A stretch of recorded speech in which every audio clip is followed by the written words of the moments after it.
சென்னை தூய்மை பணியாளர்களுக்கு அறிவிக்கப்பட்டுள்ள வசதிகள் மாவட்டத்தின் பிற பகுதிகளுக்கும் விரிவுபடுத்த வேண்டுமா என்பது குறித்து எமது செய்தியாளர் பாண்டியன் எழுப்பிய கேள்விகளுக்கு ஆண்டிப்பட்டி பகுதி தூய்மை பணியாளர்கள் தெரிவித்த கருத்துக்களை இப்போது பார்க்கலாம். 15 வருஷம் ஆச்சு நாங்கள் இதில் தூய்மை பணியாளர் சேர்ந்து.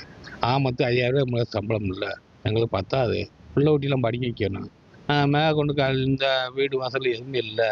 எங்களுக்கு ஒரு ஆஸ்பத்திரி செலவு கூட ரொம்ப கஷ்டமாக இருக்குது. நாங்கள் 11 வருஷம் வேலை செய்கிறோம்.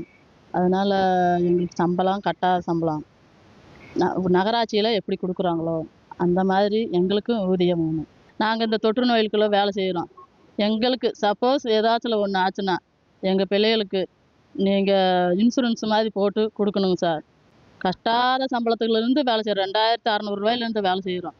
நீங்கள் பார்த்து முயற்சி பண்ணி எங்கள் தூய்மை பணியாளருக்கு நன்மை செஞ்சு உதவி செஞ்சு வேணுமென்று தாழ்மொழியாக கேட்கிறோம். எனக்கு 5000 ரூபா சம்பளம் பத்தாது.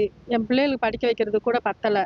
சாப்பாடு கூட பாருங்கள், 1 கிலோ அரிசின்னு 80 ரூபா விற்றுக்கிட்டு இருக்குது. குழம்புக்கு எல்லாத்துக்கும் பத்த மாட்டேங்குது. சின்ன மாநகராட்சியில் வேலை பார்க்குற மாதிரி இருந்தாருனாக்கா நாங்களும் வேலை பார்க்குறோம். அவங்க வேற குப்பை அள்ளுறாங்க, நாங்கள் வேற குப்பை அள்ளலை. இதெல்லாம் ஒரே வேலையை தான் பார்க்குறோம். எங்களுக்கும் சம்பளம் உயர்த்தி போடுங்க. அங்கங்கே என்னென்ன சலுகை செய்கிறீங்களோ அந்த சலுகை எங்களுக்கு வேணும். எங்களுக்கு பண்ணி கொடுங்க. எங்கள் குடும்பத்துக்கு இன்சூரன்ஸ் வேணும். இந்த சம்பளம் தவிர வேற எதுவுமே எங்களுக்கு சலுகை இல்லை. நாங்கள் பாதுகாப்பு இல்லை, ஒன்றும் இல்லை. அங்கிட்டு சம்பளத்தை உயர்த்துறாங்க, எங்களுக்கு சம்பளமே இல்லை.